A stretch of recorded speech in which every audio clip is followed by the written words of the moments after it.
because we are now going to discuss a subject that is less often discussed, but in my opinion, just as important as the previous subject is. War is a horribly expensive business. It has devastating effects for the economy, apart from the direct effects of financing the war itself. And if you look at the experience of different conflicts of this sort, what might happen is we can talk about problems on the front line, but if the economy collapses, then society collapses, and then the front line collapses. So the battle to keep the economy moving is the battle to keep Ukrainian society moving, and is the way of also of financing the war and of winning the war. And so far, the macroeconomic management of Ukraine has been, I wouldn't say exemplary, because that's to exaggerate slightly, but amazingly good.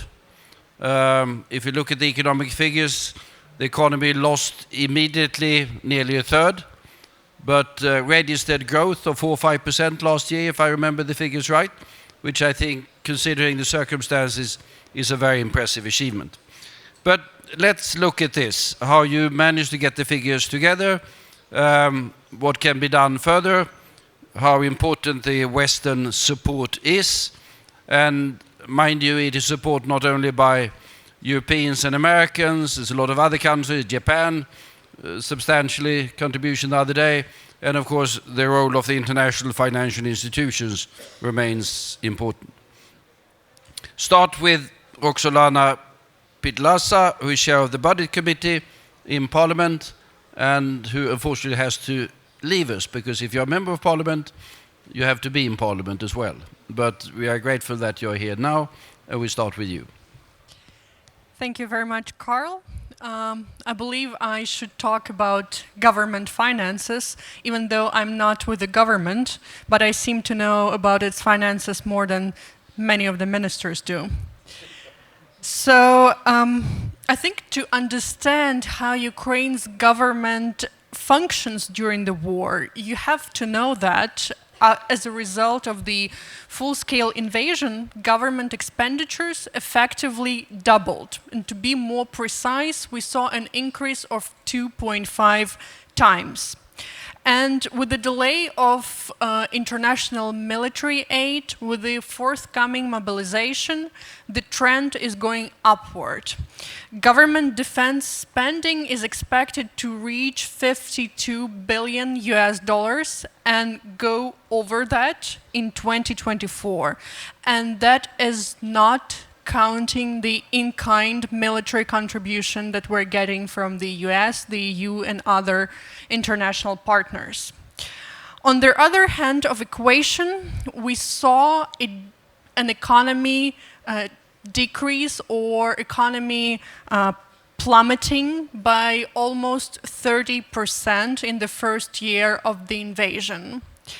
It creates an enormous gap in the budget that government is sometimes struggling to cover, sometimes, all the times, last 2 years is struggling to cover.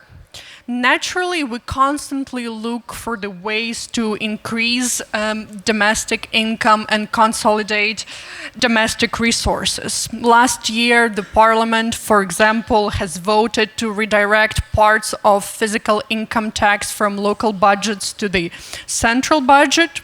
The parliament also voted to double the income tax for commercial banks. We also temporarily disassembled the state road fund and cut all the expenditures for reconstruction. Unfortunately, well, not all of them, but the majority of the expenditures for any kind of infrastructural renovation, which also very much influences the economy, because when we push our expenditures for renovation, we understand that we will need to spend more in the future, and we also understand that parts of the economy do not function because the necessary renovations are not being done.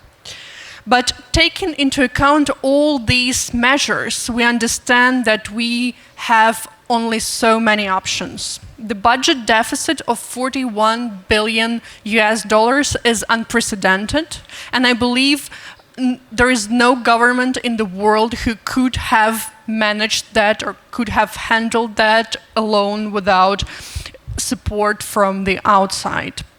Part of this deficit, of course, is covered by domestic borrowing, but 37 billion US dollars government expects to attract from international partners and from the governments of our allies who are very kind to provide us with direct budget support. The risk of not covering this financing is very clear, and it constitutes a decrease in both military and non-military expenditures. The good news is that there is a light at the end of the tunnel, at least for 2024.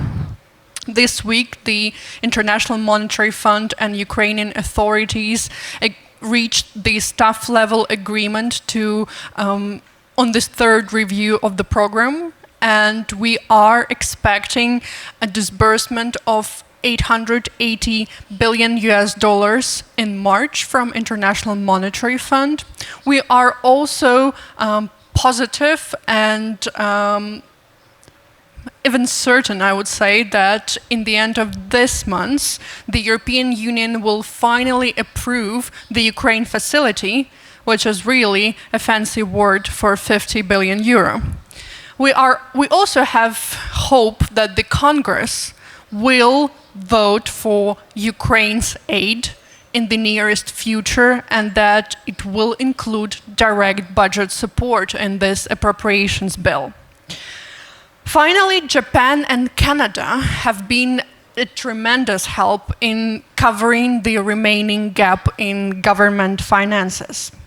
Nonetheless, it is worth mentioning that none of our partners, neither the European Union nor the United States, agreed to finance the Ukrainian army directly, meaning that we rigorously, of course, adhere to this rule, and that means for us that we have to use our own resources, our own income and domestic borrowing to finance military campaign. And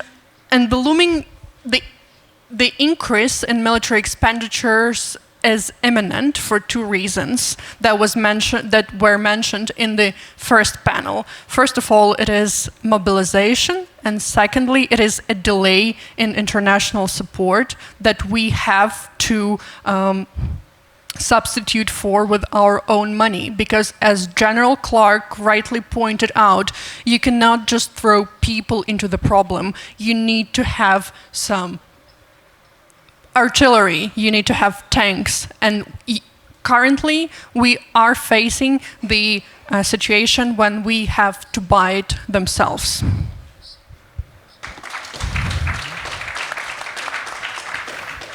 I think it is, after all, as I said previously, I think it is a rather impressive figure and a rather impressive management of an exceedingly complex economic and financial situation. Rostyslav Shurma is deputy head in the presidential administration and deals with the economy, both short-term and long-term. Good afternoon to everybody. Obviously, to keep the country running, to keep the macroeconomic situation in the balance, the only basic thing that this is the size of the economy and basically the transparency of the economy. So that's why we have to look a little bit perhaps in more details what is the structure of the economy and what are the ways to increase it, to boost the economy. So if you look back what happened when the war started, the economy shrunk in rough numbers 30%. But if you look in the structure of the economy, it was more about the basic industries. The consumption did not decline so substantially. Why it happened? Because there was the massive macrofinancial and budget support from our international partners, which ultimately arrived to the consumer that could continue to spend and keep the consumer sectors afloat. But the basic industries were severely hit because of the three major things. The first one, the logistics cut. We are exporting more than 150 million tons of cargoes, and you just cannot handle it other ways. And after the Black Sea was cut, there was simply the bottleneck in the supplies of the goods. The second one was the energy shortage, and number 3 was the physical destruction of the assets, which is not so massive comparatively to the first 2 factors. So if we look what we have done as the government and what we are doing, there was extremely complicated but successful project for recovering the Black Sea route, and we see in the January, early February numbers that we have achieved almost the pre-war level. It means that we are removing one bottleneck. The second is about the energy shortage. After the last winter, we were very well prepared for that winter in terms of recovering the capacity, recovering the grid, building the protection. And as you see, there were no massive energy cuts during this winter. So at least 2 factors have been eliminated. What will this allow us to do? It will allow us to increase the capacity utilization of the existing industrial assets. And we already see the dynamics of the basic industry, like the mining, like the chemicals, like the steel industry, like the grain exports. But okay, it can add up some maybe 3, 5, ultimately 10 percentage points out of 30 that we have lost to our economy within a year or 2 years. This will not definitely be enough to sustain for us as a country and to fund the war. The question is, what is that? There are 2 answers for that. The first one is the investments. And let's be realistic, there is today almost zero appetite from the international private sector to invest in Ukraine. So it means that we need to find a solution which will activate the private sector to invest in Ukraine. Because non-government spendings, non-government programs can really resolve this issue in the midterm. So the key answer for that is how to activate and find the support tools, the insurance tools for the private sector to take the investment decisions. And such a tool exists. Unfortunately, it doesn't operate now properly, is the export credit agencies. So if you look basically at the Marshall Plan, at the essence of Marshall Plan, and what global export credit agencies have to do, this is basically the same. The question is that technically at the moment Ukraine is in the least category, the 7th category, which makes this not viable for any of investments in terms of limits, in terms of the cost of funding. So we believe that the proper way to resolve this issue, at least at the primary stage, is to make the tool of G7, European Union, developed world credit agencies to start work to supply the equipment and boost the activity here. And we have the first success, first pilot, first good example. This is about the Denmark, who have launched their program to the AE4, their export credit agencies. I already see the dozens of projects under considerations at the pre-approval stage. And we believe that after the all community export credit agencies example will be replicated, it can be quite a good boost for the private investments in Ukraine. Because basically the equipment, this is what will generate the GDP. This is not about the consumption. And this is the absolutely clear win-win for the countries. This is not begging for the donations, for the grants. This is offering the extra market for the suppliers of the equipment from the appropriate countries and resolving the credit and military risk for the suppliers and for the institutions that can fund it. Block number 3 is about the transparency of the economy and about the tax, I would say, tax effectiveness of the economy.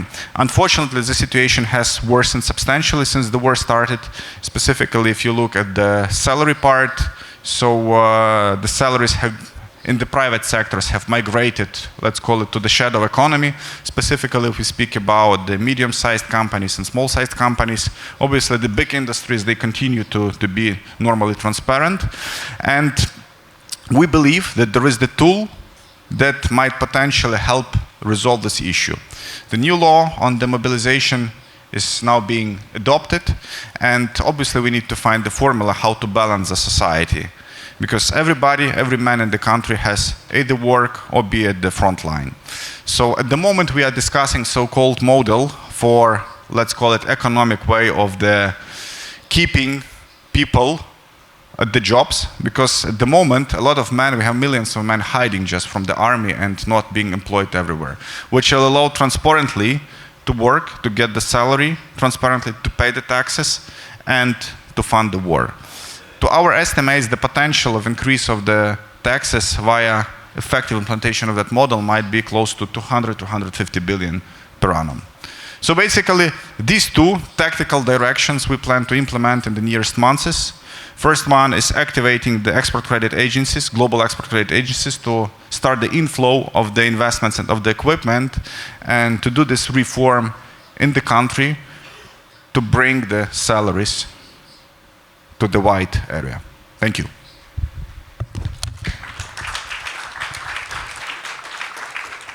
Thank you, and just repeat what you said, which is very important that we sort of don't forget this in the overall picture, that the attempt by the Russians to destroy the energy system failed last winter and failed this winter. That's a major success story from Ukraine. The other major success story, as you said, is the Black Sea, that you said you're nearly back to pre-war levels. That is amazing, absolutely amazing. And of course that has very positive effects on the economy. Export credits, important. If I could just add one factor, which foreigners always do and should, and that is the corruption thing. I mean, it's very important that you remain fundamentalist on the corruption side. Because if there are instances where that happens, it has an immensely cooling effect on the foreign direct investment. You know that, but I believe it's worth repeating. The role of the IMF was mentioned, but also the other IFIs, including the European Investment Bank, and we have Erik de Zagon here to tell the story from that perspective. Thank you very much, Carl. So European Investment Bank is the EU bank, which means that everything we do in Ukraine is part of the EU response to this war. Now, we do mainly four things. The first thing is we finance very large infrastructure. We finance roads, we finance railways, we finance energy. The second thing we do is to support municipal infrastructure. The third one is to look into what we can do for the private sector. And the fourth one is we have a large program also on technical assistance and advisory. Now, all these four, in my opinion, are really important. You will not have an economy if you don't have transport. You will not have an economy if you don't have energy. So these are really conditions to have the economy coming back in Ukraine. The second one, municipal infrastructure. That's one of the key. I think the working capital in Ukraine will be a big challenge going forward.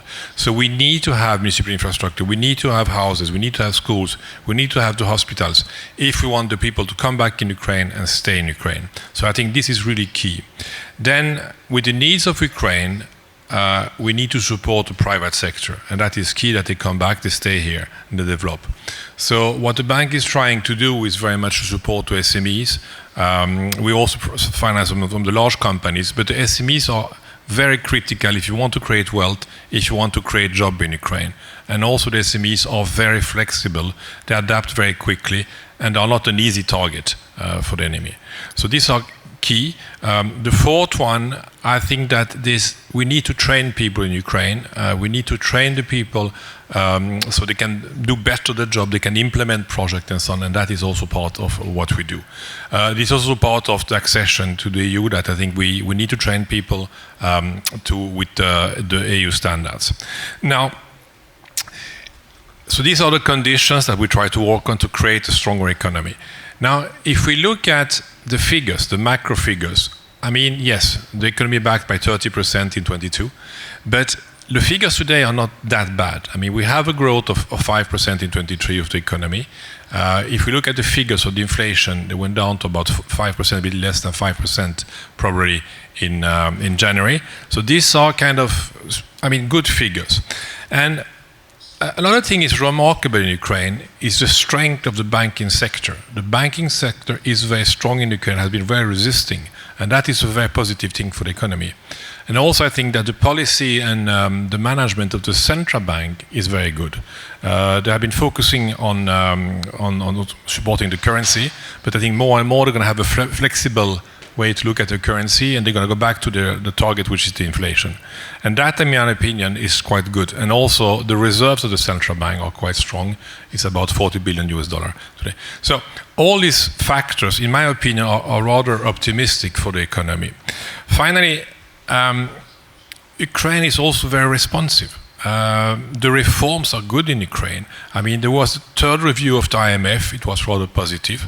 The accession process, EU is coming out with quite good reviews on the progress made on the reforms in Ukraine. So all this is going the right direction. It's thanks to these reforms also that finally the Ukraine facility of 50 billion has been agreed on. I mean, it will be passed in the parliament probably. So all these are really strong indicators. Another one as a reform indicator was the law of corporate governance that was just passed a few days ago. And it shows that Ukraine is really doing the necessary reforms. And then if we look into the future, I think the flexibility of the Ukrainian economy is something that stands out. And also, in general, the flexibility, the evolution of the society. If we go back 1 year, we're all talking about one thing. We're all talking about how can we help, how the IFIs, how the international community can help Ukraine to export grains. Well, Ukraine sorted out themselves. Ukraine took back the control of the Black Sea, and that problem is sorted out. So what will happen in the future is difficult to say, but we should be quite optimistic on an economic point of view because the support from the international community is strong. I mean, if we take EIB, my previous president, Werner Hoyer, was here in December and met your president. He said that we're going to do everything it takes to support Ukraine. I have a new president since the 1st of January, Mrs. Nadia Calvino, being before that Minister of Economy and Finance in Spain. She said the same thing. We had a first management committee, she said the same thing. We're going to stand with Ukraine as long as it takes. So you have all the support of the financial community for the economy. I think also Ukraine is doing the reforms that are necessary and are really going on. And finally, the flexibility in Ukraine is great. So I'm very positive on the fact that that will adopt. Thank you. Thank you. Another fairly upbeat picture of where we are in the middle of the war. Taras Kachka, do I pronounce it more or less? Okay. Absolutely. So good.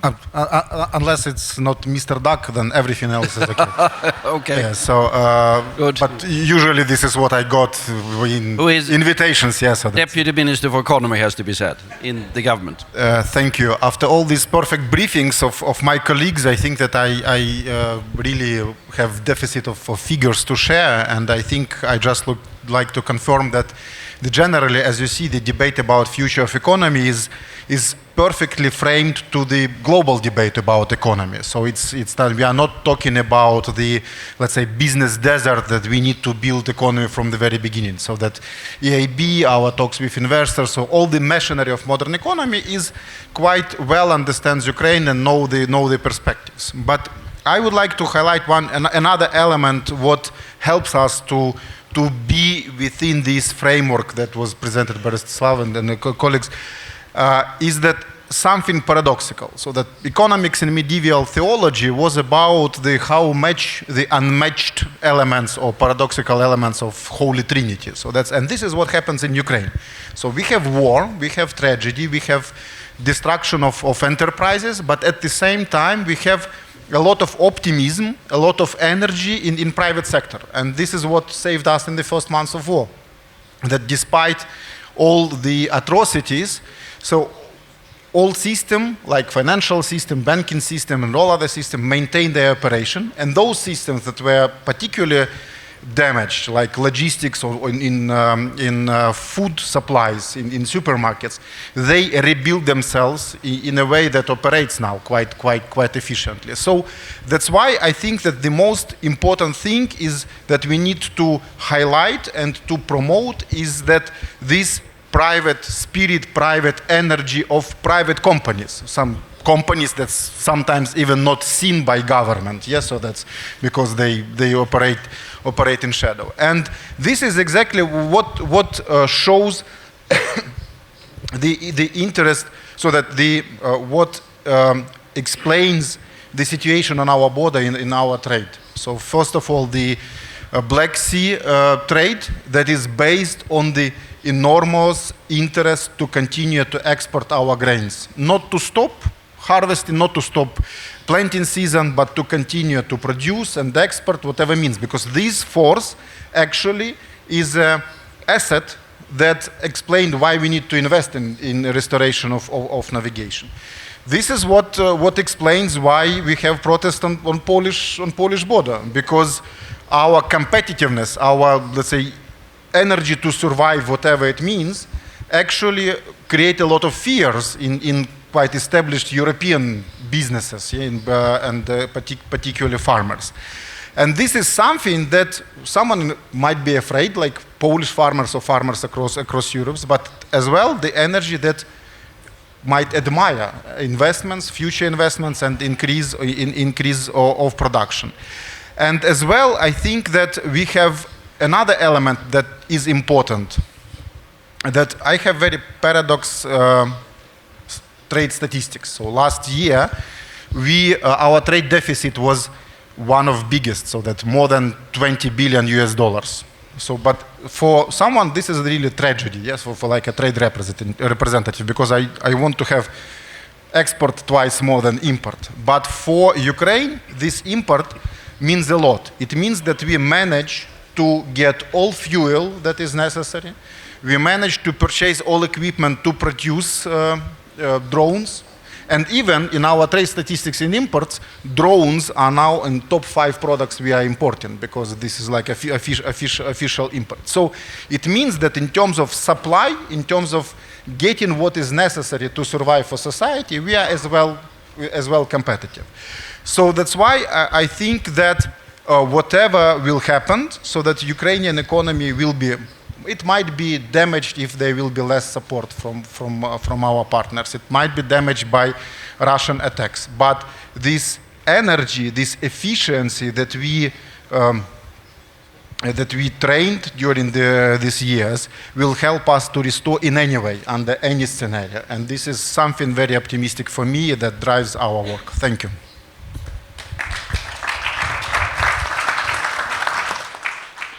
Thank you. Just 2 questions from my side. You touched upon one of them. How important is the problem on the Polish border? It is highly irritating. You can see it in the long-term perspective. It demonstrates, as you said, the competitiveness of the Ukrainian agriculture sector, which is extremely good for the Swedish consumers, but the Polish and the Spanish farmers might take a different view. So that's one question. Second question, more long-term to all of you, is how do you see the long-term economy of Ukraine? Because if you go back to old Ukraine, pre-war or pre-most things, or pre-Maidan or pre-whatever, it was an economy built, or Soviet Ukraine even, it was built on the heavy industry of the Donbass to a very large extent. Donbass will be gone the one way or the other, destroyed by international competition and destroyed by the war. So that classical part of Ukrainian economy, in my opinion, will be the one way or the other gone. How do you see the future of the Ukrainian economy from that perspective? That's a question to all 3 of you, or both questions to all 3 of you. So I will concentrate more on Polish border, especially I was there yesterday, so that's... I think that this is one of the most interesting tasks for Ukrainian economy. So that's a part of war environment. So if you will leave it for a minute out of our attention, I think that first of all we see that this problem will be like dominant for this year. So that there is no immediate solution. So because the protests are lasting for several months.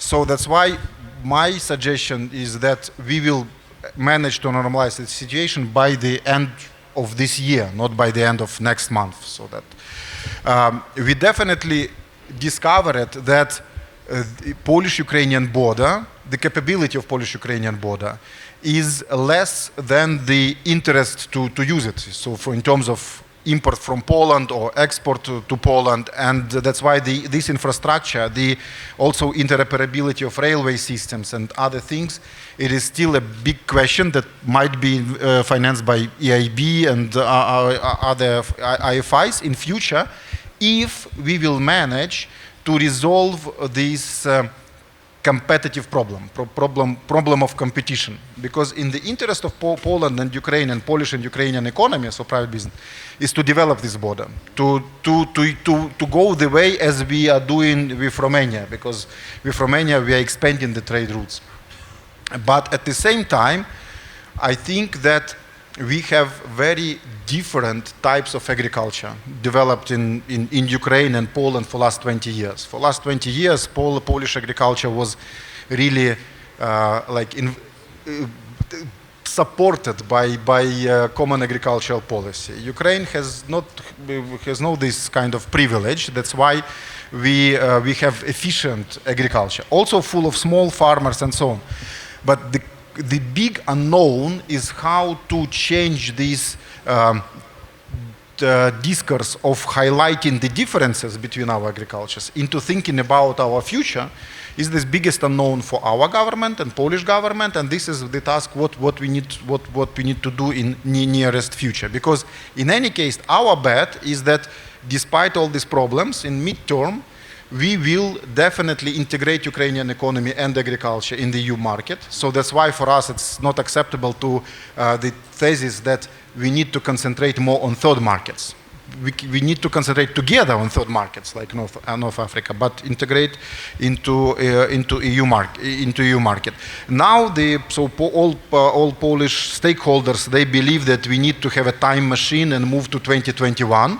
Of course, we, in terms of war and peace, we as well want to turn to 2021. But what we see is like 2024, and time goes forward. So that's why we need to change the mindset of our partners in Poland and think about future, not only about retaliation. So this is the very complex task, but I think that the interest of economies and interest of business, after all, will turn this protest into something rational. And this is what we see, because we see that even today within Polish discussion, so they start with one prejudice against Ukrainian products, and then they discover that the figures do not support this prejudice. So this prejudice gone, and another prejudice appears about the price of or quality of goods, etc., etc.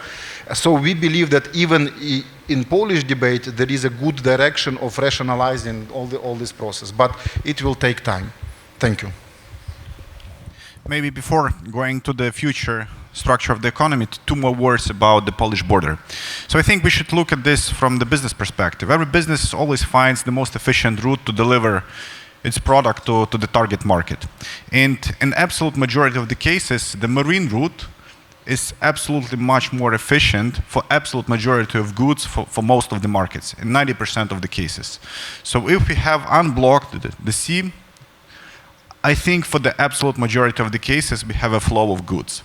But obviously, as we intend to integrate the economy into the European Union, specifically for some of the markets in the Central Europe, in the Northern Europe, the railway and inland route will be much more efficient. So just to make clear on the numbers. I think at the moment, this issue has more symbolic and political problem rather than the business problem. But long term, obviously, we have to ensure the flow of goods through the western border of Ukraine to the target integration. Let's go back to the second question about the structure of the economy, industry, heavy industry, not industry, Donbass, not Donbass. In fact, obviously, a lot of new industry sectors, services will emerge in Ukraine. But we should look at our country in terms of the competitive advantage, what we can offer to the world, to the global markets, to the global partners, where we are more competitive than others are. And even if you take the basic sectors like the steel, like the chemicals, like construction materials, like some machinery, for many of them, all of them will exist, because the consumption of steel will still be in the world, because the world will be urbanizing, new machinery will be built, and it will grow. The consumption of the chemicals will continue in the world. So anyway, there will be some demand for this. And then there is the question, who is capable to produce those commodities in the most efficient way? Because for those type of the goods, the only things that matters is the price competitiveness. And I think Ukraine might be quite competitive for very many commodities out of all this list. Moreover, if you look what's going on now in the global economy, there is a lot of reshoring. You see what is United States doing for all the critical technologies, just to diversify from China. I believe that in some years, the Europe will start to do very similar things, to be self-sufficient in very many goods. I do not see, unfortunately, yet a lot of competitive advantage for the Ukraine to localize, for example, the very advanced things like the chip manufacturing, because there are other countries that will be more competitive, more safe to do this. But for many industries like the steel, specifically green steel, like the chemicals, like the agri products, like part of the machinery, like wood products, I think will be one of the most competitive in the Europe and perhaps in the world. But it doesn't mean that we have to rebuild Donbass, because the industrial technologies, they have evolved a lot during the last decades. Before, you need coal for everything, and that's why Donbass emerged. Today, you don't need the coal. For example, before, the most efficient way to locate your steel factory was to locate at Donbass, because you had the coal there, you were close to the seaport, and you were transporting the iron ore. Today, for example, the optimal place to locate your new green steel factory will be the Kryvyi Rih, where the main deposits of the iron ore are. And Ukraine is the best place to produce the green steel. And this is just one of the examples. I think we'll find those types of the examples for many, many industries. And it doesn't matter that we need to focus Ukraine only at the industry, but anyway, it can be the very good, very stable, long-term stable backbone of the economy, building the new green, environment-friendly, efficient, new type of the technologies, which will ensure the dozens of billions of exports and hundreds of billions of GDP. And above that, this huge competitive services sector, SME sector. Thank you.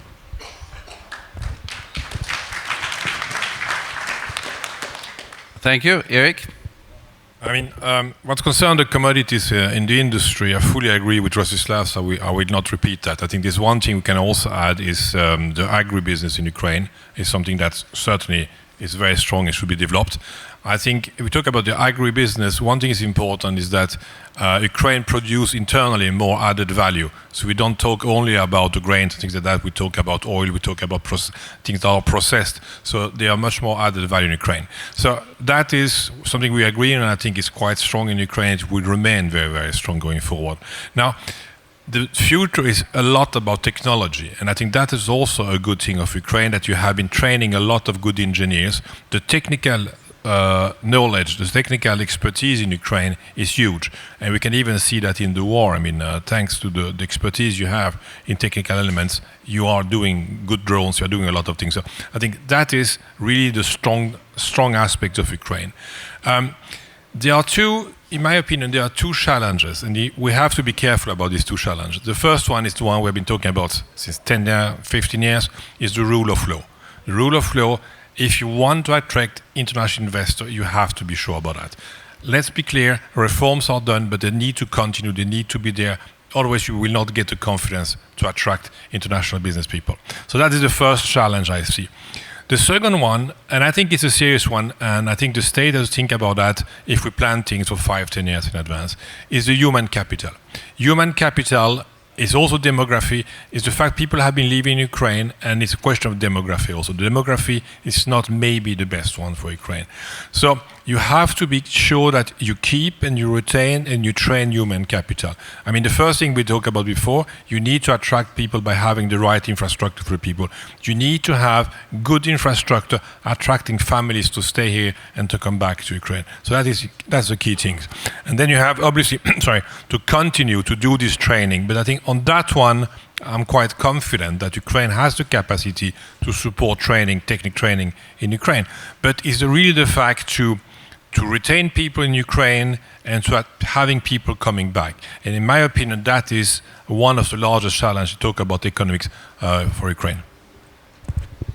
Thank you. And all of these factors are, of course, extremely important in the context of reconstruction.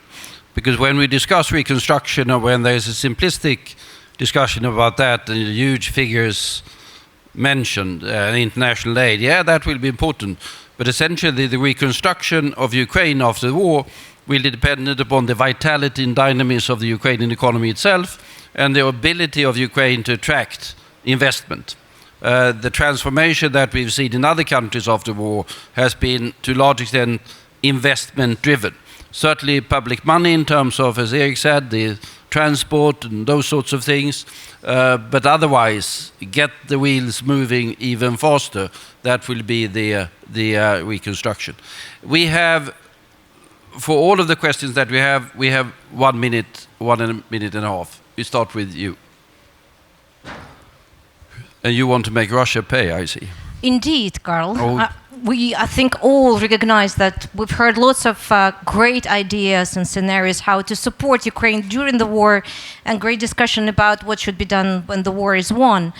But in order to win it, we also need money. And I think what we see right now, especially across the ocean, are the discussion about the money, where to find the money and how to find them and where to get them, whether there will be support from the Congress, which I hope will happen. But as in the previous panel, General mentioned that the West should be courageous enough to help Ukraine win this war. I think it's hard time to make part of the containment, by the way, strategy that Ambassador Herbst mentioned, is to start seizing Russian assets. We're talking about $300 billion that are sitting on the bank accounts of our allies. Over 190 billion in Euroclear, in Belgium, in cash, making interest on a yearly basis. Isn't it the right time to make this courageous step and finally start containing of Russia by seizing their assets, by making them pay for all the damage that they have incurred on Ukraine? We're talking about hundreds of billions of dollars of damage, over 450. We have 300. You all have those money. So I really want to use this opportunity and ask all of you present in this room, please talk to your politicians, please talk to your decision makers. You, decision makers, make this important decision and show that you are courageous enough to start punishing Russia for what they are doing in Ukraine. Thank you. Thank you.